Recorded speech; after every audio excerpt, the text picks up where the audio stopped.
सत साहिब, परमात्मा की प्यारी आत्मा सभी को सत साहिब। देखिए आज मानव जीवन का उद्देश्य क्या है और हमारा जन्म मिला क्यों है, हम करने क्या आए हैं, हमें क्या करना है क्या नहीं करना है, ये सारी चीज़ें आज आप सतगुरु रामपाल जी महाराज जी के प्रवचनों में सुनने वाले हैं कि हमें कैसे मोक्ष हो सकता है कैसे नहीं हो सकता है। तो देखिए आज सतगुरु रामपाल जी महाराज जी से आप सुनिए कि हमें क्या करना है क्या नहीं करना है। चलिए तो वीडियो में लास्ट जरूर बने रहिए। सत साहिब। दिलाते हैं कि माता पिता तो आपको प्रत्येक जूनी में प्राप्त हो जाएंगे। पशु बनोगे वहां माता पिता, पक्षी बनोगे वहां माता पिता, लेकिन सतगुरु सेवा और बंदगी ये फेर मिलन की ना। पुण्यात्माओं, मनुष्य शरीर के अंदर ही ये वस्तु उपलब्ध हो सकती है। मनुष्य शरीर के अंदर ही परमात्मा प्राप्ति हो सकती है और मनुष्य शरीर प्राप्त प्राणी को ही सत्संग उपलब्ध हो सकता है। पुण्यात्माओं, सत्संग मिलना बहुत कठिन है। सत्संग उसे कहते हैं जिसमें सच्चा ज्ञान हो। बाकी सत्संग नहीं है। जिनके ज्ञान ऐसे बच्चों जैसे हैं तो क्या वो संत सत्संग करते हैं?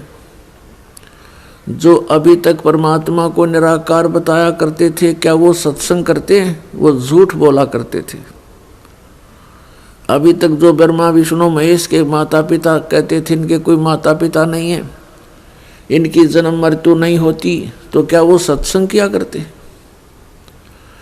जो संत ये बताते हैं सतलोक में प्रकाश ही प्रकाश है, भगवान है ही नहीं, आत्मा उसमें जाकर के ऐसे लीन हो जाती है जैसे बूंद समुद्र में, तो क्या वो सत्संग किया करते? वो हमारा जीवन नष्ट करते थे और अपना भी जीवन बर्बाद किया करते थे, तो वो सत्संग नहीं थे। और बोले श्रद्धालु उनके द्वारा दिए गए वचनों को सत्संग जानकर निश्चिंत हुए बैठे थे। अब सत्संग आपको अब प्राप्त हुआ है या उन महापुरुषों ने सत्संग किया था जिनको परमात्मा मिले थे? परमात्मा की प्राप्ति के उपरांत जिन्होंने जो वचन बोले वो सत्संग था। उनमें कौन कौन से महापुरुष थे जिनको परमेश्वर प्राप्ति हुई? जो दास के नॉलेज में है उनमें से चंद महापुरुषों के नाम इस प्रकार हैं। आदरणीय धर्मदास साहिब जी, आदरणीय मुल्कदास साहिब जी, आदरणीय नानक साहिब जी, आदरणीय दादू साहिब जी, आदरणीय गरीबदास साहिब जी, गांव छुडानी, जिला झज्जर, हरियाणा वाले, आदरणीय गीसादास साहिब जी, गांव खेखड़ा, जिला मेरठ, उत्तर प्रदेश वाले। इन महापुरुषों ने जो परमात्मा प्राप्ति के बाद जो वचन बोले वो सत्संग था, और इनके अतिरिक्त जो वचन इन महापुरुषों की वाणी से मेल नहीं खाते वो सत्संग नहीं है। अब इन महापुरुषों ने क्या बताया है? अनंत कोट ब्रह्मांड का एक रति नहीं भारे, सतगुरु पुरुष कबीर हैं ये कुल के सिरजनहारे। ना सतगुरु जननी जने उनके माने बापे, पिंड ब्रह्मंड से रहित हैं नावा तीनों तापे। परमात्मा स्वयं भी आकर के क्या बताते हैं कि चारों युग में संत पुकारे, कूक कहा हम हेल रे, हीरे माणिक मोती बरसे ये जग चुगता ढेल रे। पुण्यात्माओं, परमात्मा के गुणों में, परमात्मा की लीला में जो सदग्रंथों में वर्णित है, स्पष्ट किया हुआ है कि वो परमात्मा ऊपर सतलोक में रहता, सचखंड में। संत भाषा में उसको सचखंड कहते हैं और वेद भाषा में उसको रतधाम बोलते हैं। रतधाम मीन सतधाम, सतलोक कहो, सतधाम कहो। संत भाषा में परमात्मा की उपाधि सतपुरुष, अकाल मूर्त, शब्द स्वरूपी राम आदि से कहा जाता है। वेदों और गीता में उसको परम अक्षर ब्रह्म कहा है, सच्चिदानंद घन ब्रह्म कहा है, दिव्य परम पुरुष कहा है। वो परमात्मा हम सब के पिता है। हम अपनी गलती से काल के जाल में फंस गए हैं। वो दयालु हमारे लिए फिर भी भटक रहे। पुण्यात्माओं, अब समय आ गया है, बहुत सतर्क होना पड़ेगा आपको। असंख्य जन्म हो गए आपको इस काल के लोक में कष्ट पर कष्ट उठाते हैं। उसके विषय में बताते हैं, कोटि जन्म तो भरमत हो गए, कुछ ना हाथ लगा रे। और कुकर सुकर खरबा बोरे, कौआ हंस बुगारे। कोटि जन्म तू राजा की न मिटी न मन की आशा। भिक्षुक ओ के दर दर घूम लिया, ये मिला न निर्गुण रासा। इंद्र कुबेर ईश की पदवी, ब्रह्मा वर्ण धर्मराया। विष्णु नाथ के पुर को जाके तू फिर भी वापस आया। असंख्य जन्म तन मरत्या हो गए, जीवित क्यों ना मरे रे। और 12 मद मैल मठ बोरे, बहुर न दे धरे रे। दोजक बष्ट सभी ते देखे, राजपाट के रसिया। 3 लोक से तरपत नाही, ये मन भोगी खसिया। 3 लोक से तरपत नाही, ये मन भोगी खसिया। सतगुरु मिले तो इच्छा मेटे, पदमल पदे समाना। चल अनसा उस लोक पठाऊं, जो आदि अमर अस्थाना। 4 मुक्ति जहाँ चंपी करती, माया होरी दासी। दास गरीब अभय पद पर से, वो मिले राम अविनाशी। पुण्यात्माओं, आप बिल्कुल बालक हो। काल ने आपकी बुद्धि को इतना सीमित कर दिया, जैसे संतों को हम ऐसे नजर आते हैं जैसे एक भैंस का बच्चा मर जाता है तो व्यापारी लोग क्या करते हैं, उसके खाल उतरवा लेते हैं बालों समेत, और उसको साफ करके उसके अंदर भूस भर देते हैं, भूस, और ऊपर से चमार से उसको सिलवा लेते हैं। एक पूंछड़ सी लटकती रहती है, और उस भैंस के सामने उस बुत को, उस कार्टून को रख देते हैं, और उसको चाटती है, उसको प्यार करती है, उसको अपना बच्चा मान लेती है। और जब व्यापारी उसको लेकर उस कार्टून को चल पड़ता है, पीछे पीछे भैंस भी यहाँ करती फिरती है। अब उसकी बुद्धि इतनी काम नहीं कर रही कि इसमें भूस भर रखा, चाम लपेट रखा, ये तेरा बच्चा नहीं है। तो उन महापुरुषों ने जिनको परमात्मा मिले और सचखंड के दर्शन हुए, उन्होंने हम ऐसे नजर आते हैं कि इस हार्ड मांस इसके अंदर भर के ऊपर चाम लपेट दिया और ये बता दिया, ये तेरा बेटा या तेरी बेटी, इस तरह तुम्हारा परिवार बना दिया। पुण्यात्माओं, आप जी ने थोड़ा विवेक करना पड़ेगा। कितनी बार संतों ने हमें कोशिश की है समझाने की, लेकिन हम इन काल के दूतों से प्रेरित होकर के भगवान के मार्ग को त्याग कर कुमार्ग स्वीकार कर लेते रहे, जिस कारण से हमारी बुद्धि विकसित नहीं हो पाई। वो परमात्मा हमारे लिए कितना कष्ट उठा रहे हैं। वो हमें बताने की चेष्टा कर रहे हैं कि सतलोक में चलो, वहां तुम्हें सुंदर शरीर मिलेगा, उसके अंदर ये नाड़ी तंत्र नहीं होगा, 5 तत्व से बना हुआ नहीं होगा, उसमें ना कोई रोग कोड होगा, उसमें बीपी हाई लो नहीं होगा, उसमें कभी वृद्धावस्था प्राप्त नहीं होगी। वहाँ सचखंड के अंदर आप की ऐसी सृष्टि होगी, ऐसा ही परिवार होगा जैसा यहाँ पर है। और वहाँ कोई काम नहीं। अपने आत्माओं, आपकी संतान हुई, आपने मकान बनाए, उन बच्चों के लिए सारी सुविधाएं की और करते ही रहते हो। अब ये नहीं पता पिता की मृत्यु हो जाए, पता नहीं माँ की मृत्यु हो जाती है, और पता नहीं बेटा मर जा बेटी मर जा। तो हम जिस व्यवस्था में सारा जीवन बर्बाद कर चुके, उसका हमें क्या लाभ हुआ? लेकिन हम सोचें क्या इसका विकल्प नहीं? हम देखते उसके साथ भी ऐसी घटना होगी, उसके साथ भी होगी, कोई बात नहीं है, तो होती रहती है। अब परमात्मा ने इसका विकल्प बता दिया, इसका अल्टरनेट बता दिया कि जब तक तुम्हारे संस्कार हैं, परिवार में आप रहो, और वो भी भगवान की आत्मा है, आपके बेटा बेटी रूप में रोल करने आए हैं, माता पिता रोल के रूप में आए हैं, तो उनको एक विशेष प्यार देना, आपस में खींचातानी नहीं बढ़ावे।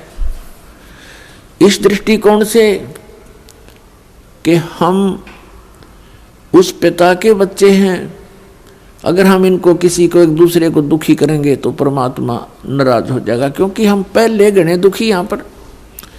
फिर हम एक दूसरे को सतावें, कोई वचन से जख्म करें, किसी को और कोई हानि पहुंचावें, तो हम तो कौवे हो गए, कौवे, मनुष्य नहीं रहे।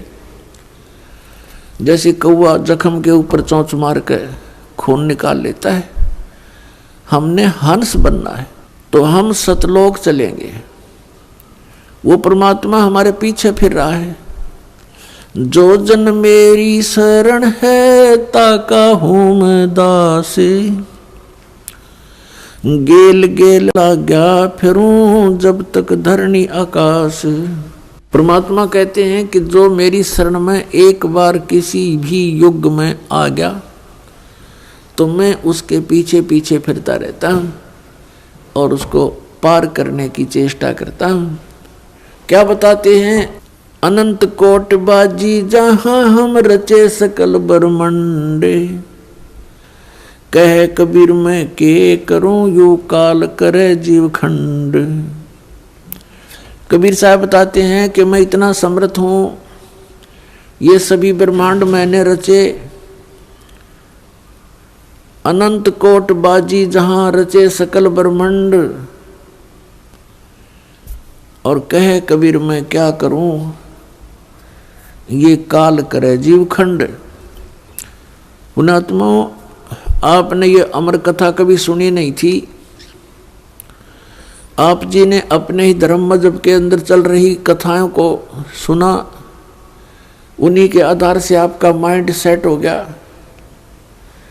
अब इस अमर कथा को सुनकर बहुत दिनों में जाकर आपका विश्वास होगा, और जब आपको ये कथा समझ में आ जाएगी, उस समय देखना आपके मन की स्थिति क्या होगी। आप ऐसी स्थिति में हो जाओगे जैसे परगर पावना रहे उठाए चित, जैसे दूसरे के घर में, दूसरे गांव में, रिश्तेदारी में कोई प्राहुणा चला जाता है, मेहमान रूप में जाता है, वो वहाँ रहता अवश्य है, लेकिन उसको पता है कि मैंने वापस जाना है, और उसको अपने घर की रह रहकर याद भी सताती रहती है। कहते हैं जैसे पर घर पावना रहे उठाए चित, तो यहाँ से आपका ऐसे मन हट जाएगा एक दिन, और फिर सतलोक में आपका अगला कदम सतलोक में होगा। अब परमात्मा ने हमें आकर बताया कि जब सबसे पहले मैं यहाँ आपके दुखों को देखकर इसमें प्रवेश किया काल के लोक में, तो इस काल ने मेरा रास्ता रोकने की चेष्टा की, क्योंकि परमात्मा बताते मैं जोग जीत के रूप में था। जोगजीत वहाँ एक पुत्र है परमात्मा का, जो सर्वप्रथम 16 उत्पन्न किए थे उनमें से एक है। जोगजीत जानकर मेरे साथ इसने बहुत अड़ंगा अड़ाने की चेष्टा की, लेकिन मेरी शक्ति के सामने ये हताश हो गया। फिर चरण पकड़ लिए, रोने लगा, हाहाकार मचा दी। जब मैंने इसको कारण बताया कि मैं किस उद्देश्य से आया हूं, धर्मदास साहिब जी को परमात्मा बता रहे हैं कि धर्मदास, प्रथम सतयुग के अंदर जब मैं यहाँ आया तो इसने मेरे साथ बहुत कलह मचाई। जब मैंने अपनी शक्ति का प्रयोग किया तो इसकी नहीं पार बसाई। चरण पकड़ लिए, पैर पकड़ के कहता, जोगजीत आप किस लिए आए हो?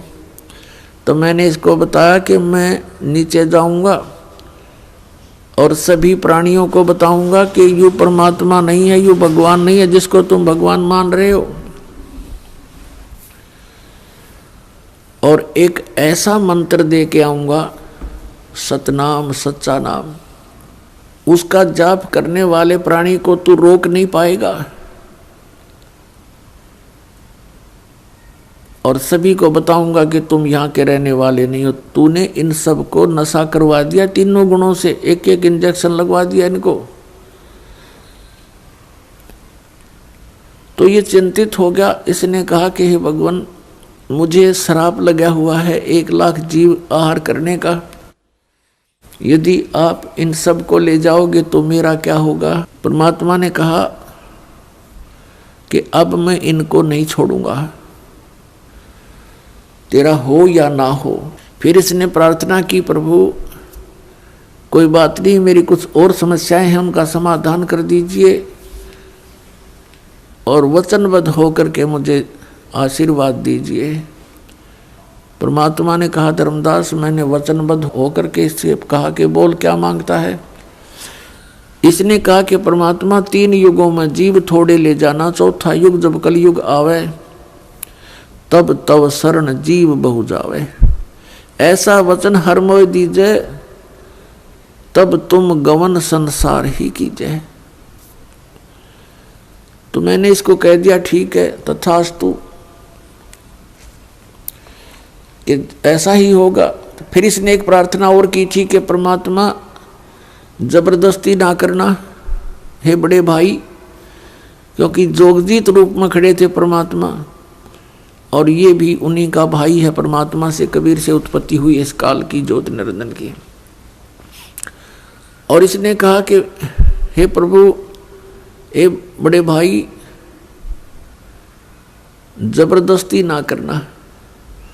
जो आपके ज्ञान को स्वीकार करे वो आपका, और हमारे ज्ञान को स्वीकार करे वो हमारा। आप ज्ञान दे करके अपना बनाना, बाई फोर्स ना करना। वो तो मालिक को पता। अब यहाँ प्रश्न उठता है पुण्यात्माओं बहुत सी, क्योंकि हमारे अंदर बहुत युगों से ये अज्ञान ठुका हुआ है, भरा हुआ है खचाखच। ये सच्चे ज्ञान को टिकने नहीं देता। ना जाने कितनी शंकाएं उत्पन्न होती हैं। एक शंका तो ये उत्पन्न होगी कि भाई भगवान ने जानी जान, कहते हैं परमात्मा जानी जान है, अंतर्यामी है, सर्वज्ञ है। फिर क्या उनको पता नहीं था ये ऐसे ऐसे वचन मांगेगा? इसको वचन ना देते सतयुग में ही हमें वापस ले जाते।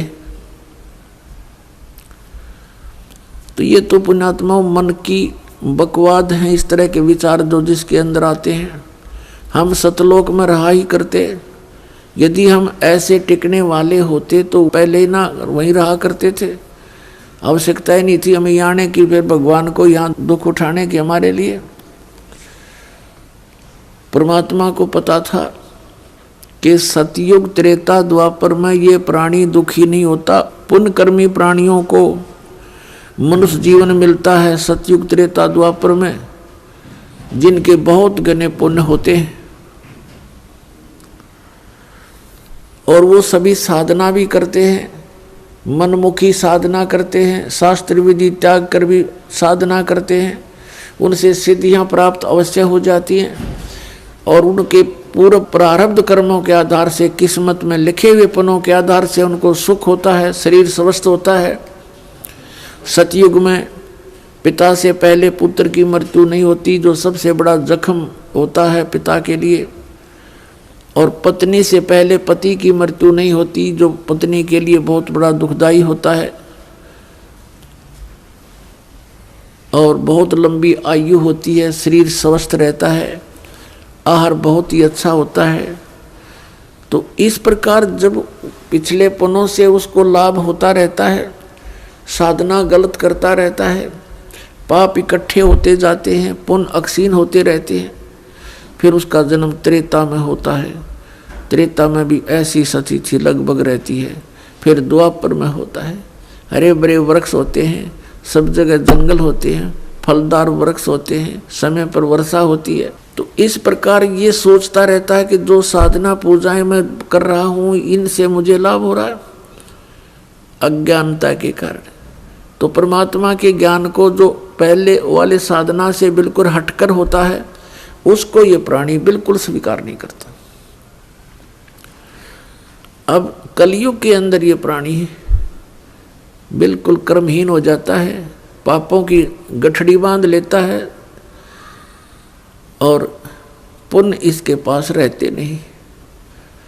ये साधनाएं भी करता है और लाभ कति होता नहीं, या तो नास्तिक हो जाता है या फिर दुख को भोग कर ही अपना जीवन पूरा करता है। और उन अज्ञानी संतों ऋषियों ने, उन्होंने सतयुग के अंदर जो साधनाएं की, अब उनको वो मार्ग मिला नहीं, यह सतनाम उनको प्राप्त हुआ नहीं जो पाप नाश करता है।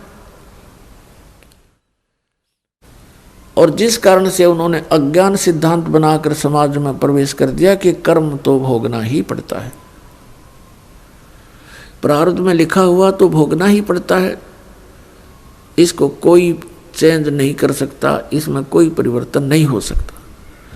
तो पुण्यात्माओं, हम परमात्मा की खोज इसलिए करते हैं, परमात्मा को इसलिए खोजते हैं कि हमारे जीवन में कोई कष्ट आवे तो वो टल जावे और हमारा कल्याण। कल्याण की तो बहुत बाद में समझ में आती है, पहले तो यही रहता है कि मेरे बच्चे सुखी रहें, मैं स्वस्थ रहूं, कोई ऐसी दुर्घटना मेरे जीवन में ना घटे जो मुझे पीड़ादायक हो। इसलिए हम परमात्मा की खोज में संतों के पास जाते हैं। और ये भी हमें मालूम है कि संतों के पास ही उसका समाधान होता है। और ये भी हम सुना करते कि परमात्मा ना जाने किस बेस में आ जा। तो वो परमात्मा कबीर साहब है, वो ना जाने क्या रूप बना करके और कब कहाँ प्रकट होता है और हमारे लिए भटकता रहता है, हमें समझाने की चेष्टा करता है कि तुम इस झूठे सुख को सुख कहे ये मान रहा मनमोद, ये सकल चबीना काल का कुछ मुख में कुछ गोद। तो पुण्यात्माओं, परमात्मा ने प्रोमिस कर रखा है और इसने भी प्रोमिस कर रखा है काल भगवान ने कि कलयुग में जब कितने जीव ले जाना, लेकिन इसमें ज्ञान आधार बनाना। तो पुण्यात्माओं, अब बुद्धिमान समाज हो गया है, इस ज्ञान से अब आप बालक नहीं रहोगे।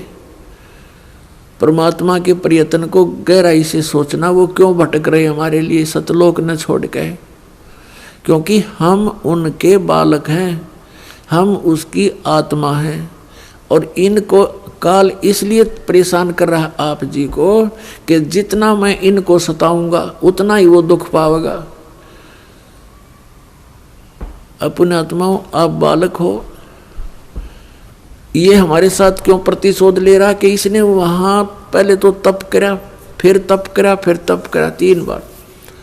उससे इसने 21 ब्रह्मांड प्राप्त किए, फिर 5 तत्व 3 गुण परमात्मा ने इसको दे दिए कि ले जाओ खेल खिलौनों से। फिर हम इस पर आसक्त हो गए, हम परमात्मा को भूल गए, अपने भगवान से मन हटा लिया। जो हमें सब सुविधा सब सुख देवा था उससे मन हटा करके एक हीरो की तरह हम इसको चाहने लग गए, जिस कारण से हम भगवान के दिल से उतर गए। और देखो सेब कितना अच्छा फल होता है, यदि वो सेब खराब हो जाता है तो वो दुकानदार उसको रखता नहीं, उसकी आत्मा बहुत दुख पावे। एक सेब खराब हो गया और बाहर फेंकना पड़ा कूड़े में, तो हम वहाँ खराब हो गए थे भाई बच्चों।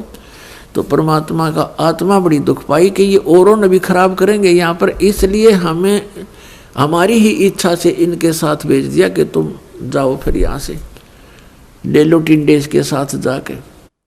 अब इसने फिर अलग ब्रह्मांड के अंदर परमात्मा ने व्यवस्था की, एक जिस आत्मा ने सबसे पहले स्वीकृति दी थी इस काल के साथ आने की, उसको एक लड़की रूप बनाया जिसको अब दुर्गा कहते हैं। उसके अंदर हम सभी को बीज रूप में भर दिया और उसको शब्द शक्ति दे दी कि बेटी तू जितने जीव कहे यू काल उत्पन्न कर देना, वचन से बोल देना, उतने प्रकट हो जाएंगे। पुण्यात्माओं, हम अज्ञान को सुन सुनकर स्थान स्थान पर हमारा माइंड, हमारा मन अड़ जाता है कि ये कैसे हो सकता है। जैसे एक समय ऋषि वाल्मीकि जी ने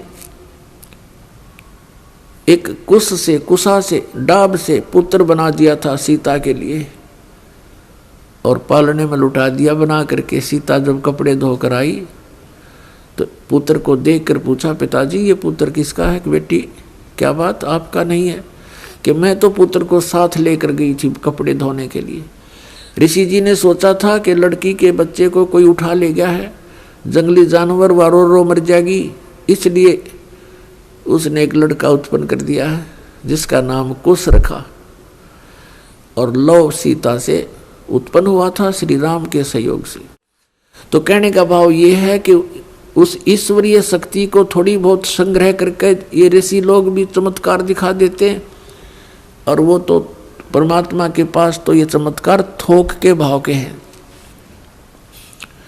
तो ये अलग ब्रह्मांड में जब रखा तो दुर्गा के साथ इसने दुर्व्यवहार करना चाहा। दुर्गा ने इसे बहुत प्रार्थना की कि मेरे से ये जुल्म ना कर, तू मेरे पास वचन शक्ति है, मैं जितने जीव तू कहेगा मैं उत्पन्न कर दूंगी।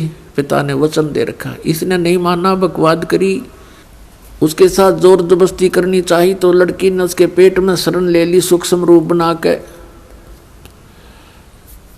तब परमात्मा ने जोग जीत रूप में आके उस ब्रह्मांड में इसको कहा था कि आज से तुझे एक श्राप लग गया, 1 लाख मानव शरीरधारी प्राणी जीव खावेगा, 1.25 लाख उत्पन्न करेगा। और लड़की को उसके पेट से निकाल दिया, पेट चीर के हाथ से वचन से ऐसे नाखून मार दिया पेट पर, और वचन से वो बाहर आ गई। फिर एज इट इज वचन से अपने आप जख्म भर गया। तो परमात्मा की शक्ति पुण्यात्माओं पर बल है। हम आध्यात्मिक मार्ग से कोसों दूर हो गए, इसलिए हमने इन परमात्मा की लीलाओं पर अविश्वास शीघ्र हो जाता है। लेकिन अब अविश्वास ना करके विश्वास पूर्ण करो। तो वहाँ क्या कहा, तब इसको आदेश सुना दिया कि तू निकल जा अपने 21 ब्रह्मांड लेकर यहाँ से। आदेश सुन ले पिताजी का और निकल जा यहाँ से 21 ब्रह्मांड समेत।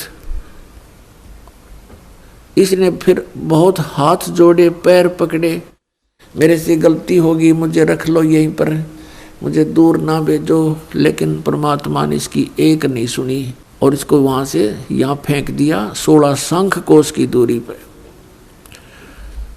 नील पद्म शंख 16 शंख कोश, 1 कोश लगभग 3 किलोमीटर के आसपास होता है। इतनी दूरी पर आ गया ये सतलोक से इसका पूरा विमान 21 ब्रह्मांड का। तो इसने उसके बाद से परमात्मा से प्रतिशोध लेने के उद्देश्य से हमें या इतने दुख देता है कि एक पल भी चैन से ना टिक सके, सांस ना ले सके। अब देखते हो पुण्यात्मा, पशु पक्षी ये कितने कष्ट उठाते हैं। आप देखते हो मनुष्य जीवन में कोई सुखी है?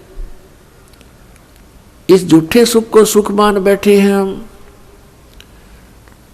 और परमात्मा हमें याद दिलाते हैं आकर के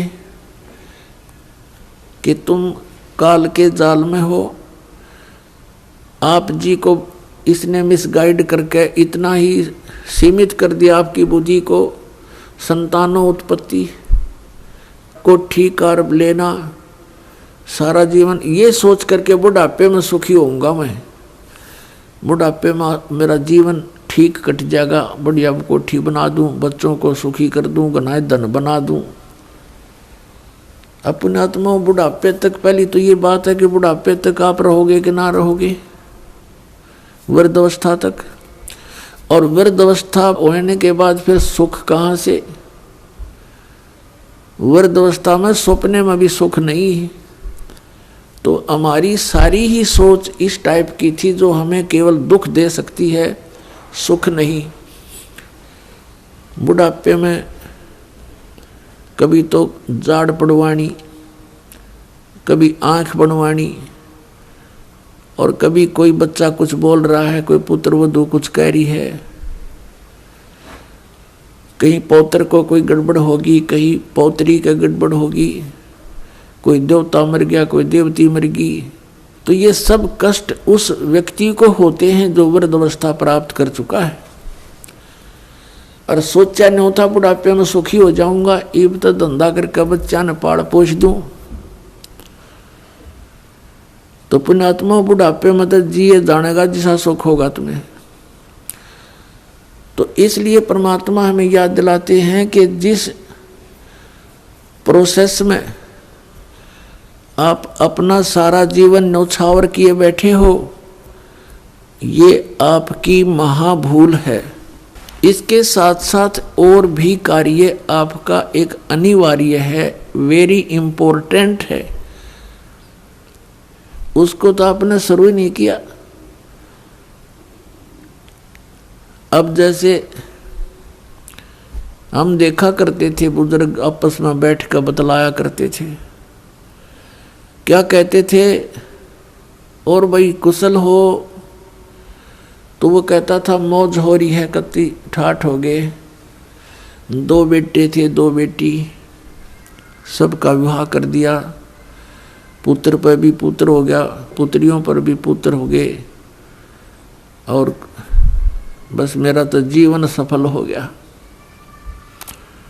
अब बेशक उठा ले भगवान मने, मुझे बेशक उठा ले परमात्मा, मेरा काम पूरा हो गया।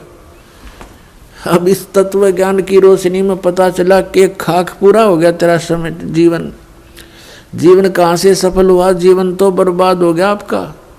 और जो कुछ भी आपको प्राप्त हुआ ये तो पूर्व प्रारब्ध में आपका लिखा हुआ था, आपका किया हुआ नहीं, आपका चाहा हुआ नहीं।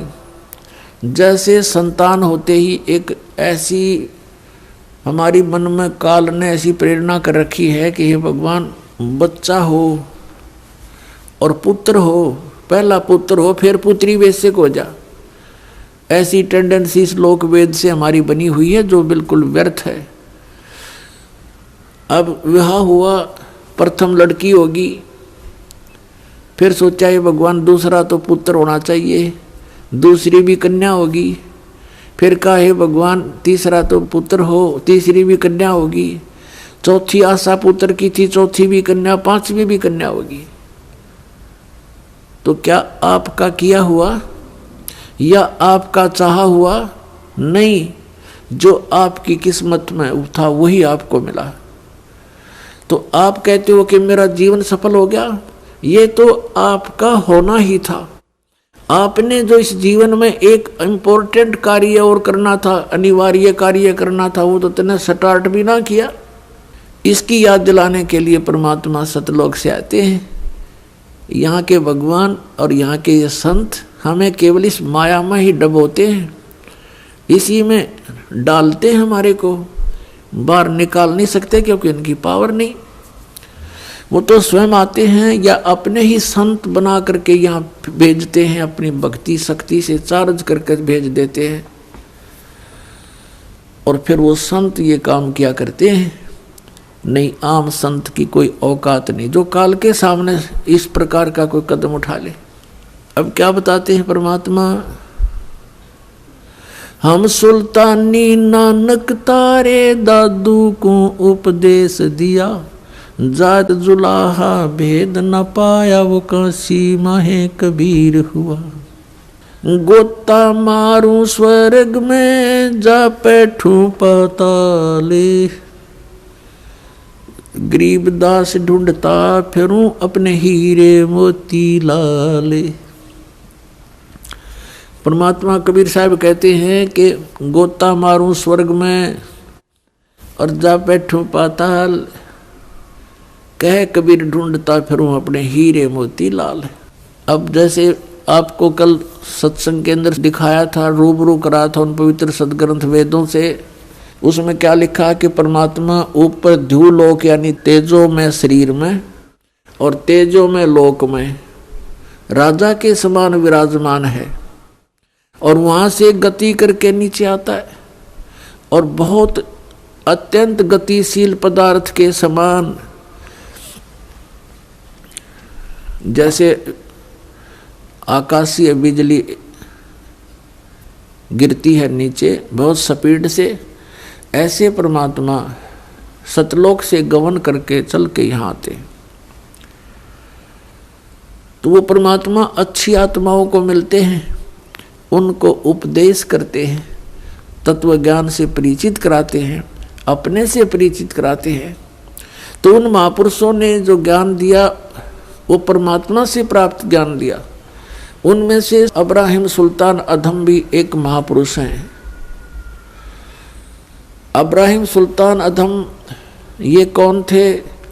एक बल्ख नाम का शहर है, बल्ख बुखारा, इराक के अंदर, और वहाँ का एक अब्राहिम सुल्तान अदम नाम का एक मुसलमान बादशाह था। पूर्व जन्म के संस्कार से उसके इतने ठाठ कर रखे थे, भगवान ने 18 करोड़ घोड़े खरीद रखे थे।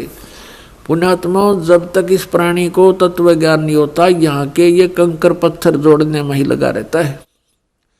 उसने कहते हैं 16,000 औरतें से विलास करता था, 18 करोड़ घोड़े। गांव में पहले यदि एक घोड़ा किसी के पास होता तो बहुत बड़ा वो वहाँ का ठाकुर माना जाता था, बड़ा रईस व्यक्ति माना जाता था जो घोड़े पर चलता था, एक घोड़े पे।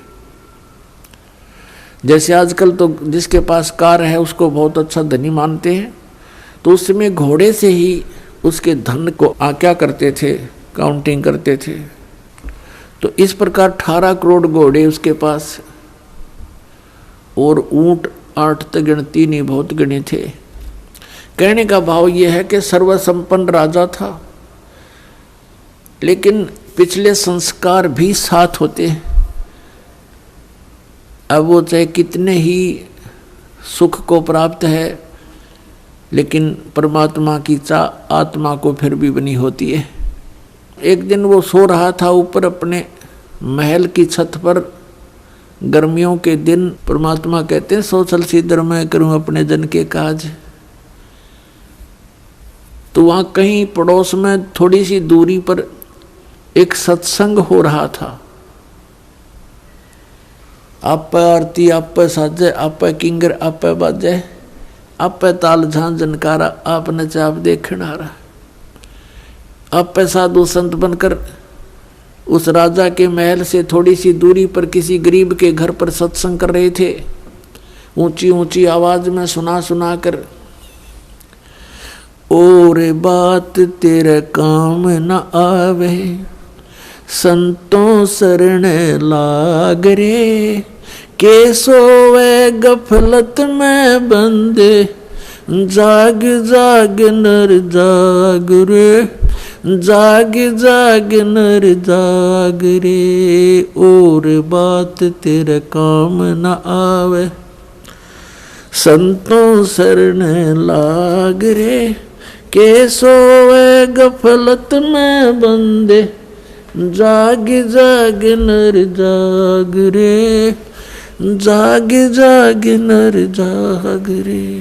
तन सरायम जीव मुसाफिर, करता रहे दिमाग रे।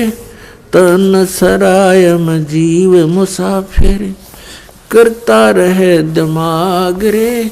रात बसेरा कर ले डेरा, चले सवेरा त्याग रे, चले सवेरा त्याग रे, और बात तेरे।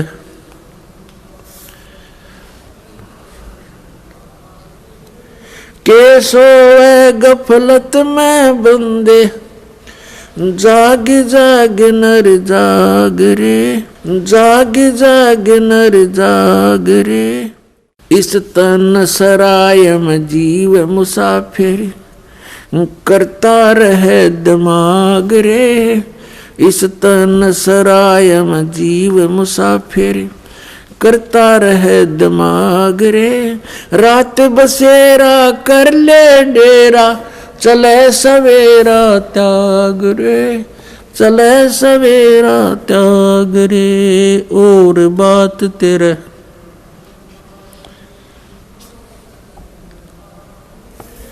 के सोए गफलत में बंदे, जाग जाग नर जाग रे। उमदा चोला बण्या अमोला, लगे दाग पे दाग रे।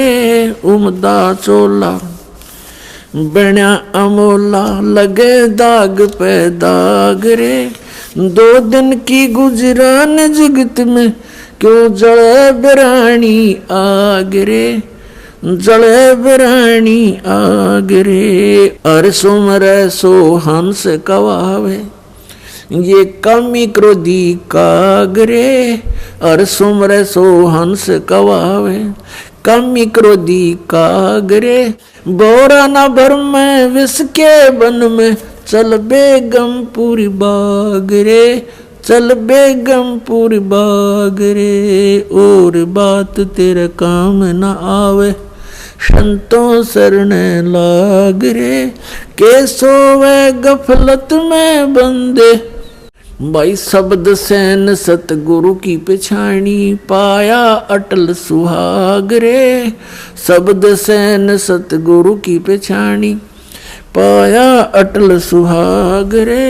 नितानंद महबूब गुमानी, परगटे पूर्ण बाग रे, परगटे पूर्ण बाग रे, और बात तेरे काम न आवे, संतों शरण लाग रे। के सोवे गफलत में बंदे, जाग जाग नर जाग रे, जाग जाग नर जाग रे। पुण्यात्माओं, कबीर परमेश्वर जी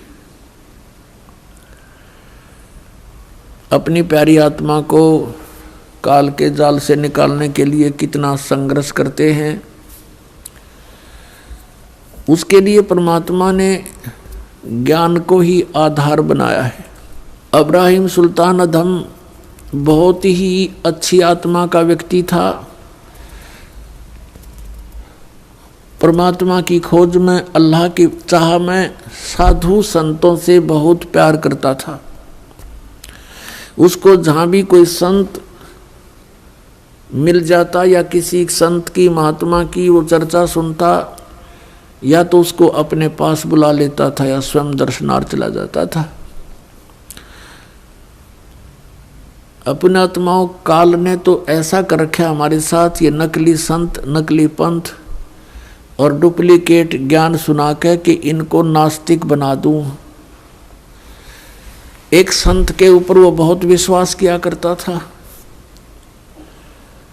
और वो अब्राहिम सुल्तान उस फकीर के पास बहुत ज़्यादा उसके पास जाता था या उसको अपने पास बुलाता था, खूब दक्षिणा दिया करता था, और वो 1 नंबर का पाखंडी था। एक बार राजा ने, क्योंकि वो बहुत धनी व्यक्ति था, बहुत धनी राजा था, वो जूते जो होते हैं, जूती पहना करते, पहले अब जूते कहने लग गए उन्हें। उन जूते होते थे, जो जूती थी, एक जूती की कीमत 1.25 लाख रुपए थी। उस समय का तो 1.25 करोड़ हो गए एक जूती की कीमत। उस जूतों के ऊपर हीरे, पन्ने, जवाहरात, मोती सब जगह उसमें गठे होते थे। एक उस राजा ने एक अंगूठी बनवाई जो बहुत कीमती थी, सोने की, उसके अंदर हीरे मोती और ये इस तरह के कुछ नग लगवा रखे थे, बहुत ऊंची अच्छी चौड़ी। अब उस संत की वो बहुत आदर करता था, विश्वास किया करता था एक फकीर पर, वो डुप्लीकेट ठग था। उसने राजा की अंगूठी देखी, जूते तो मैं छुपा नहीं सकता, अंगूठी कैसे ले सकता हूँ। उसने वैसी ही अंगूठी एक डुप्लीकेट बनवा ली पीतल की, मिलती जुलती कति, और राजा से कहा कि राजा आज नौका विहार करते हैं, मेरे साथ चलो। राजा तुरंत तैयार हो गया, फकीर का आदेश मानकर। नाविक नौका चला रहा है, राजा और फकीर उसके ऊपर कुर्सी पर बैठे हैं। अब फकीर ने कहा कि राजन, ये अंगूठी कैसी बनवा ली, कैसी है, दिखाना मुझे। अंगूठी कब बनवाई? कि जी अभी बनवाई है, कुछ दिन हो गए, कई बार पहन ली, आपके ध्यान नहीं गया, देखो देखो निकाल कर। राजा ने कहा देखो देख लो, देखो ऐसी है। अब वो तो डुप्लीकेट था, उसने लेकर ऐसे और कहा, उसने क्या कहा कि हम फकीरों के क्या काम ये अंगूठी। अब वो ओरिजिनल पल देखता रहा और कहा देखो राजा, ये इधर क्यों जा रहा नाविक तू? तो राजा का ध्यान उधर हुआ, वह डुप्लीकेट निकाल ली, वह डाल ली, हाथ में ले ली और कहा राजन, अंगूठी तो बहुत अच्छी है पर साधु संतों के क्या काम की, जल में फेंक दी। अब राजा ने सोचा भाई बड़ा त्यागी बैरागी महात्मा, इसको तो संसारिक धन से भी कोई लगाव नहीं है, और ज्यादा आस्था होगी इसमें। फिर खूब वो दान दे राजा, रो कर नहीं हमें क्या जरूरत है, हमें क्या जरूरत है, कोई नहीं दे दे, हम लगा देंगे, इधर भंडारा कर देंगे। अब नाट्य भी ले भी ले, भोली आत्मा जो होती है वो श्रद्धालु, वो केवल अपने स्वभाव का ही प्रयोग करते हैं, सामने वाले की बकवादों पर ध्यान नहीं देते हैं। इसका दुरुपयोग किया इन लोगों ने, नकलियों ने। तो कुछ दिनों के बाद क्या हुआ, फकीर के और चेले की आपस में बिगड़ गई, जिसने अंगूठी बनवाई थी नकली, उनकी आपस में कहा सुनी होगी, बात बहुत बढ़ गई और चेला उससे अक्षुब्ध होकर के उसने मंत्री से संपर्क किया, राजा के मंत्री से, कि ऐसे ऐसे इसने राजा के साथ धोखा किया है, ये धोखेबाज ठग व्यक्ति है। वो अंगूठी जो इसने जल में फेंकी थी वो डुप्लीकेट थी, मैंने इसको बनवा कर दी थी, इसने मेरे से बनवाई थी। ये बात फकीर ने राजा के सामने डरते डरते कही कि कहीं राजा नाराज ना हो जा के साधु संतों के बारे में ऐसे नहीं बोलना चाहिए। राजा इतना विश्वास करता था कि पूछा, वजीर तेरे को किसने बताया है? वो चेला बुलाया कि इस चेले ने बताई है। उस चेले से कहा कि फकीर के बारे में ऐसी बातें करना बच्चा पाप लगता है। उसने कहा जी मैं कसम खाकर कहता हूँ ये निकम्मा आदमी है, ये भक्त नहीं है, संत नहीं है। राजा बड़ा विश्वासी था, उसने कहा कि देख ले भाई चेला राम, जया बात झूठी पागी तो तेरी गर्दन काट दूंगा। नो बोला जी बेस से काट दियो। राजा ने देखा कि बड़ा कॉन्फिडेंस से बात कर रहा। सत साहिब, अगर आपको हमारी बनी ये वीडियो पसंद आए तो आप कमेंट में बता सकते हैं, मैं इस तरीके की और वीडियो बनाऊंगी। और देखिए शॉर्ट वीडियो भी मैं परमात्मा की अगर आपको पसंद आती है तो इस तरीके की शॉर्ट वीडियो भी डालने वाली हूँ। परमात्मा ने आपके मानव जीवन का उद्देश्य बता ही दिया होगा, और अच्छी तरीके से पूरी वीडियो देखें तो आपको सारा पता चल जाएगा कि हम आए क्या है करने हैं, कर क्या रहे हैं। तो सत साहिब, अगर वीडियो पसंद आए तो लाइक शेयर सब्सक्राइब जरूर किया कीजिए। सत साहिब।